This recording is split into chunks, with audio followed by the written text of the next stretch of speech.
na deliver. Ilang piraso yan, sir?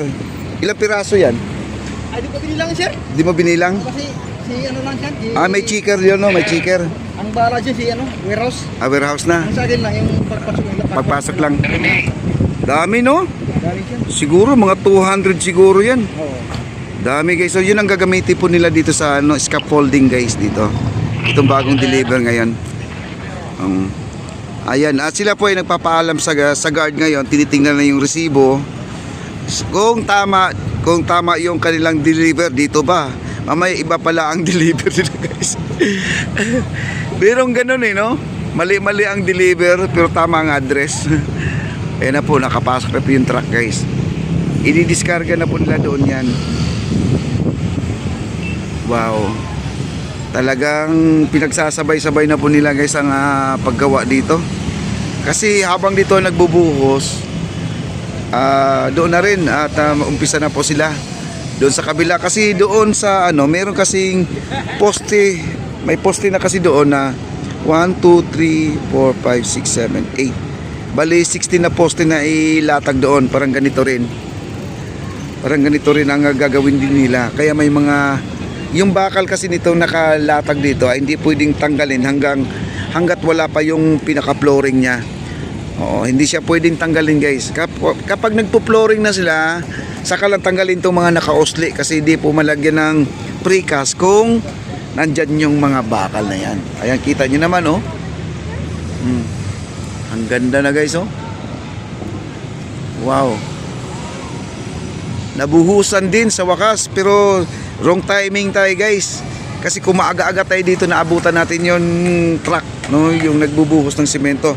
Kita nyo naman ito, ay tuyo na, oh. Yan, oh, tuyo na. Alas 10 lang ng umaga to. Ngayon, anong oras na? Alas 3. Diba? Bali 5 hours pa lang ang nakalipas. Ganyan na po, tuyo na kaagad yung simento. Ayan, oh. Ayan, doon din sa kabila, oh. Halos kompleto na po lahat yan, guys. Ayan, oh. Bali, ang nalagyan nila ng buhos, guys, bilangin natin. 2, 4, 6, 8, 10, 12, 14, 16, 18, 20, 22.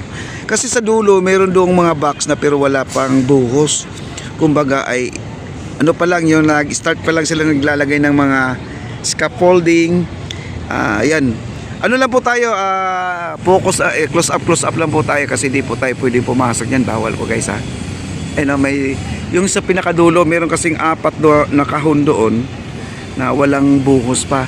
Kaya yung bagong deliver natin ng mga bakal ngayon dyan, yan, yung truck na yan, yun po ang gagamitin dito sa mga bakal na yan. Nakikita nyo mga bakal na yan, gawin nilang scaffolding. May mga clamp din yan, kasamang clamp. Ayan, ayan, dami, guys, daming bakal, no? Siguro nasa 200. Yun nga, kanina sabi ko sa guard. Ngayon may checker naman doon, check nila yan kung ilang piraso yan. Kasi kung ano yung nasa resibo, syempre, yun din sa items, mga kaibigan, no? Bibilangin yung items. Kasi dati yun ang trabaho ko dati, checker. Kapag kasi nagpapagawa kami ng poultry dati sa uncle ko, ako po ang nag-check sa mga delivery, labas-pasok. Pag dumating yung delivery, kuha kagad ng resibo, check kaagad yung items. Ganyan po ako nagtatrabaho dati. Nag-check ng mga delivery, guys. Kasi habang ginagawa yung poultry, deliver ng yero, pako, kahoy, kawayan, yun po sawali. Alam nyo ba yung sawali, guys? Yung kawayan na nilapad tapos parang hinahabi-habi nila, para siyang banig. Ganun po yun. Ganyan ang itsura. Ayun, guys, grabe. Buo na po. Galing talaga ang ating mahal na Pangulong President Bongbong Marcos, guys. Ang ating First Lady Liza Araneta Marcos. Esplanade pa more. Grabe, guys, pag ito ay nakarating na po doon sa may Fort Santiago, napakaganda na po ang itsura nito, guys. Biruin mo naman, isipin mo lang, ikaw ay nagja-jogging dito sa gilid ng Ilog Pasig, guys, Pag nagja-jogging ka, kitang-kita mo to, guys, Hmm. Pero ito ay naka-Bumanite mga kaibigan. Para sa jogger lane, bike lane, Bumanite po ang gagamitin nila para hindi po madulas. Kahit na umulan, kapit pa rin ang inyong sapatos o tsinelas. Grabe guys, oh. Ganda-ganda talaga.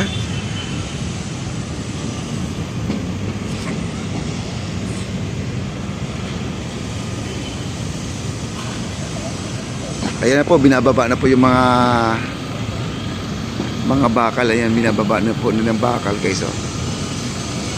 Ayan, binibilang na po isa-isa.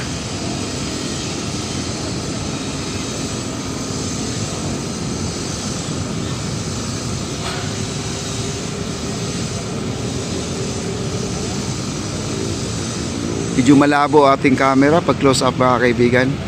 At dito guys, dito po gumagawa ng forma. Ayan, ina-assemble po nila dito yan. Pag nabuo na, bubuhatin at dalhin po dito sa ibabaw. Ipapatong na po nila yan. Para doon sa biga yan, biga po yung ginagawa nila. Kita nyo naman, tuwid na tuwid guys. Hirap kayo magbaon na wala kang guide mga kaibigan, no?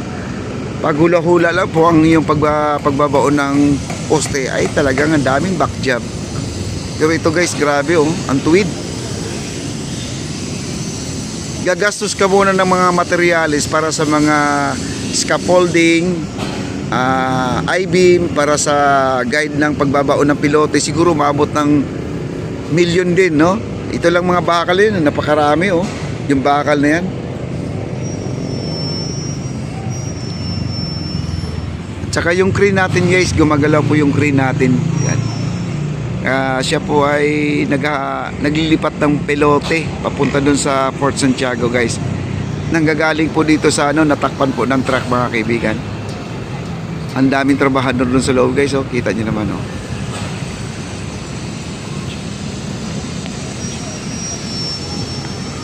Wow. Iba talaga ang ating Pangulong Marcos mga kaibigan. Marcos Administrasyon.